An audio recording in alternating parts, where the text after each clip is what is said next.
Good morning বন্ধুরা, সবাইকে সুপ্রভাত। সবাইকে সাফল্য দিশা ইউটিউব চ্যানেলে স্বাগতম। আজকে 20শে ফেব্রুয়ারি কারেন্ট অ্যাফেয়ার্স নিয়ে আলোচনা করব।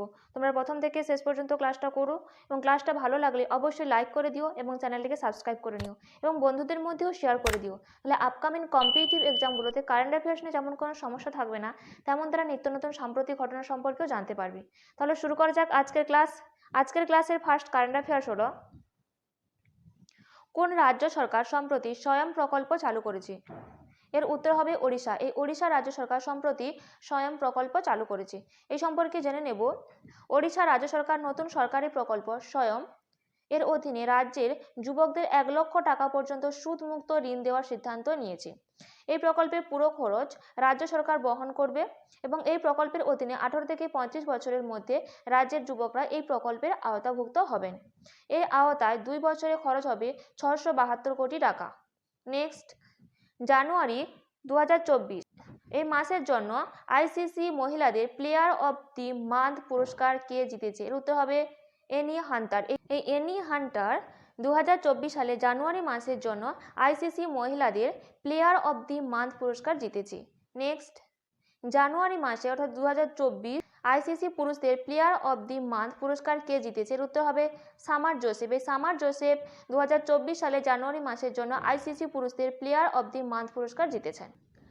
নেক্সট, 24 বছর বয়সে পথ দুর্ঘটনায় প্রয়াত হলেন প্রখ্যাত দৌড়বিদ কেলভিন কিপটাম। ইনি কোন দেশের খেলোয়াড় ছিলেন? এর উত্তর হবে ইনি কেনিয়ার খেলোয়াড় ছিলেন। এনার সম্পর্কে জেনে নেব। গাড়ি দুর্ঘটনায় মাত্র 24 বছর বয়সে কেনিয়ার ম্যারাথন দৌড়বিদ কেলভিন কিপটামের মৃত্যু হয়। 2023 সালে অক্টোবর মাসে ম্যারাথনে বিশ্ব রেকর্ড করেছিলেন এই কেলভিন কিপটাম, যিনি সম্প্রতি গাড়ি দুর্ঘটনায় তার মৃত্যু হয়। নেক্সট, সম্প্রতি কাজী নেমু কোন রাজ্যে রাষ্ট্রীয় ফল হিসেবে স্বীকৃতি পেয়েছে? এর উত্তর হবে আসাম। এই আসামের রাষ্ট্রীয় ফল হিসেবে স্বীকৃতি পেয়েছে কাজী নেমু। এই সম্পর্কে জেনে নেব। আসামের কৃষিমন্ত্রী অতুল বোরা ঘোষণা করেছেন যে কাজী লেবু আসামের রাজ্য ফল হিসেবে স্বীকৃতি পেয়েছে। এটি একটি লেবু জাতীয় ফল এবং কাজী লেবু ইতিমধ্যে জিআই ট্যাগও পেয়েছে। গত 2 বছরে এ ফল মধ্যপ্রাচ্য সহ অনেক দেশে রপ্তানি হয়েছে। নেক্সট, গুপ্তেশ্বর বন কোন রাজ্যে অবস্থিত যা রাজ্য জীববৈচিত্র্য হেরিটেজ সাইট হিসেবে মনোনীত হয়েছে? এর উত্তর হবে ওড়িশা। এই গুপ্তেশ্বর বনটি ওড়িশা রাজ্যে অবস্থিত যা রাজ্য জীববৈচিত্র্য হেরিটেজ সাইট হিসেবে মনোনীত হয়েছে। এই সম্পর্কে জেনে নেব। ওড়িশা রাজ্য সরকার সম্প্রতি গুপ্তেশ্বর বনকে রাজ্যের 4র্থ জীববৈচিত্র্য হেরিটেজ সাইট হিসেবে মনোনীত করেছে। ওড়িশা জীববৈচিত্র্য বোর্ডের মতে এই এলাকায় 608টি প্রাণীর প্রজাতি রয়েছে এবং এই গুপ্তেশ্বর বন ওড়িশার কোরাপুট জেলায় অবস্থিত। নেক্সট, কোন দ্বীপে ভারত একটি নতুন নৌঘাঁটি স্থাপন করতে চলেছে? এর উত্তর হবে মিনিকয় ও অগত্তি। মিনিকয় ও অগত্তি দ্বীপে ভারত সরকার নতুন নৌঘাঁটি স্থাপন করতে চলেছে। এই সম্পর্কে জেনে নেব। ভারত সরকারের লাক্ষাদ্বীপের আগত্তি এবং মিনিকয় দ্বীপে তাদের নৌঘাঁটি স্থাপন করতে চলেছে। প্রতিরক্ষা মন্ত্রী রাজনাথ সিং 4 এবং 5 মার্চ মিনিকয় দ্বীপে এই নৌঘাঁটির উদ্বোধন করবেন। এই অঞ্চলে নিজেদের সামরিক শক্তি বাড়াতে এই পদক্ষেপ নিয়েছেন ভারত। মিনিকয় দ্বীপপুঞ্জ 9 ডিগ্রি চ্যানেলে অবস্থিত এবং মিনিকয় দ্বীপটি মালদ্বীপ থেকে 524 কিলোমিটার দূরে অবস্থিত।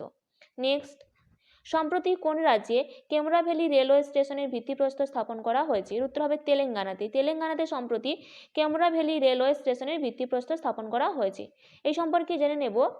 কেন্দ্রীয় পর্যটন মন্ত্রী জি কিষাণ রেড্ডি এবং মধ্যপ্রদেশের মুখ্যমন্ত্রী মোহন যাদব তেলেঙ্গানা রাজ্যের সিদ্দিপেট জেলায় কেমরা ভ্যালি রেলওয়ে স্টেশনের ভিত্তিপ্রস্তর স্থাপন করেছে। এই কেমরা ভ্যালি গ্রাম বিখ্যাত কেন? না, কেমরা ভ্যালি মল্লিকার্জুন স্বামী মন্দিরের জন্য এই কেমরা ভ্যালি গ্রামটি বিখ্যাত। আর প্রতি বছর 4টি রাজ্য থেকে প্রায় 25 লক্ষ মানুষ এই মন্দির দেখতে আসেন।